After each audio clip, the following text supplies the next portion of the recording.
आम तर सिरान कैलो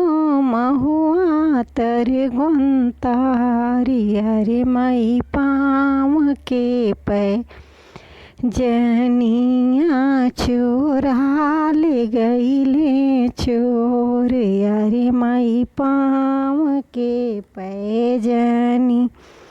यहाँ चोरा ले गईले चोर। रोवेली कमनी सुबह लट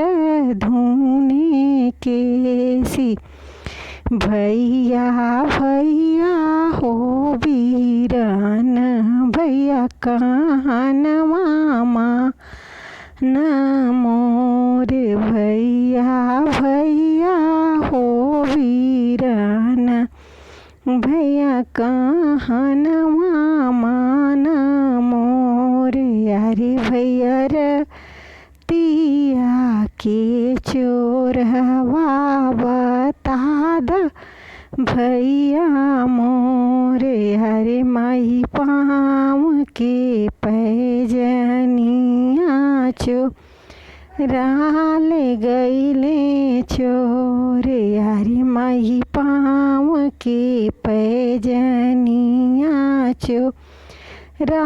ले गईले चोर। हँसिले वीरन भैया मुँह दे रुमाली दीदी दीदी हो कवानी सुबह छनवा कर थोर यारे दीदी